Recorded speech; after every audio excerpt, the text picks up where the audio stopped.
Aclia is proud to present the Train the Trainer webinar series. You're watching Engaging Your Audience with Steve Hughes. I'd like to begin today with a question. And that question is, what is required for learning transfer to occur in a CLE program?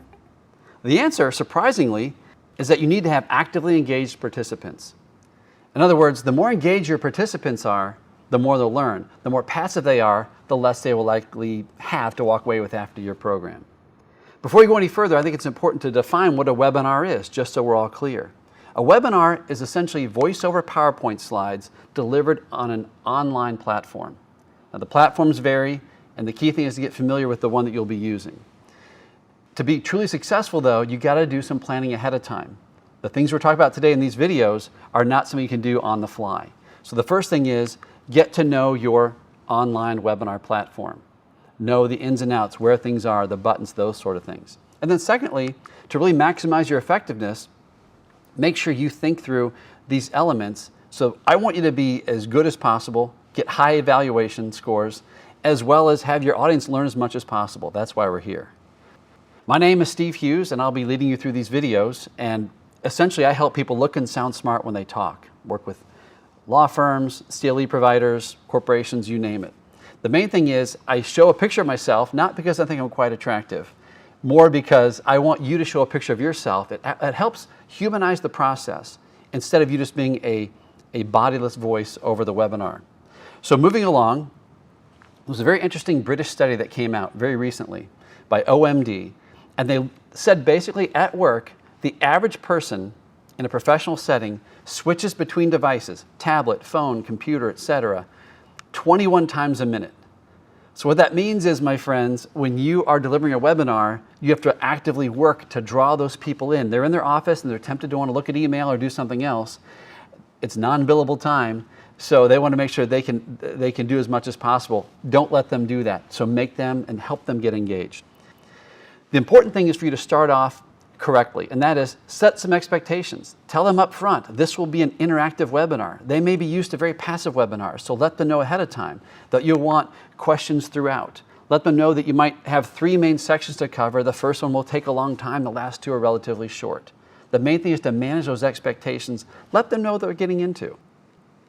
Make it as interactive as possible, and that's the point of this video series, and we'll dig into that more deeply in a few minutes.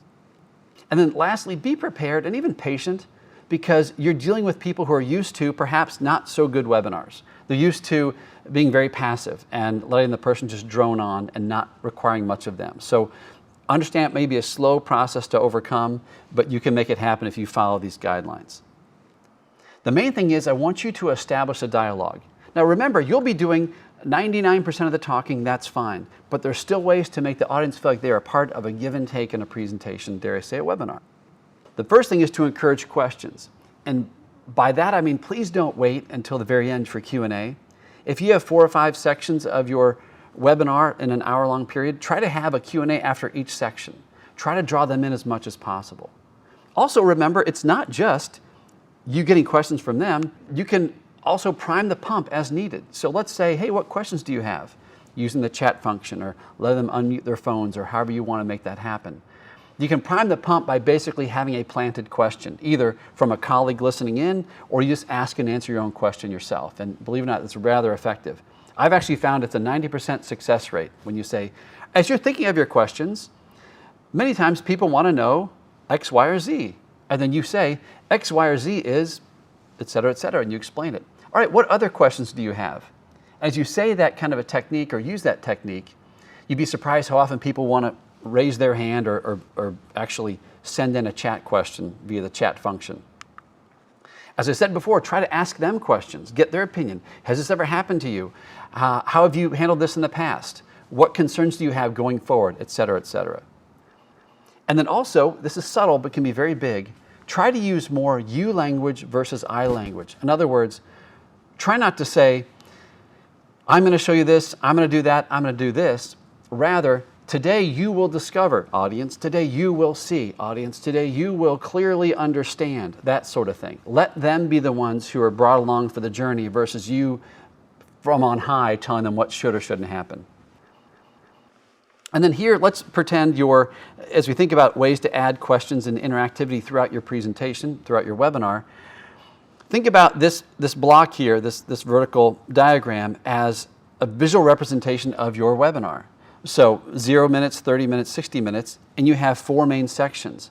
I'd recommend that you start off and tell them, hey, it's going to be very interactive. We'd love to have your input. And then after each section, try to have a Q&A session. So question here, what about this last section? And then certainly please try to have one at the very end. What else have we not covered?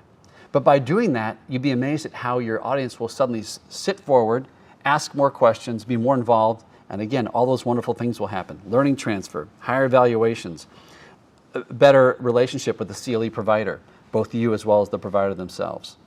Here's some tips for managing your virtual audience's attention span. First of all, feel free to use liberally the chat feature for Q&A. Each provider, each webinar platform has a different style for this, but familiarize yourself with it and use it and draw out your audience as much as possible. Use that Q&A function. Provide an offline way for your audience to talk to you or communicate. So either it's a phone number, they can call in and have a co-pilot, if you will, answer, or maybe it's a text line, they could text in questions as well. So giving people a variety of ways to talk to you can help the engagement as well. Consider strategies like 5-word feedback. This is a kind of a fun idea where you can basically say to people, all right, over that last section we just covered on whatever topic, give me a 5-word summary of either a question or a 5-word summary of how you feel that might work in your practice. And they might say, never knew we could do that. Of course, that's 6 words, but you get the idea. They come up with their 5-word feedback system, and it's something exciting about the brain to have it be forced to really crystallize their thoughts in a shorter format. Consider multiple presenters. There's something also enjoyable for your audience to have 2 or 3 people play off each other, and it feels more like a conversation, as if you're sitting on stools at a local watering hole, and it just seems more enjoyable than just one person talking by themselves. And then lastly, consider an interviewer or a host. So someone could sit there and ask you questions. You still deliver essentially your same webinar topic, but because you were fed questions, it feels more engaging and winsome, like we're used to on TV news programs, etc. So my question to you to leave is, how will you engage your next webinar audience? Believe it or not, your audience wants to be engaged. They want to use the tools. They want to be drawn in. They want to learn more. So they prefer to be engaged versus passive. They just don't always know it. So wishing you the best on every webinar you do. Again, my name is Steve Hughes, and I would love to talk to you if you need help in the area of business development, workshops, faculty development, etc. And happy presenting.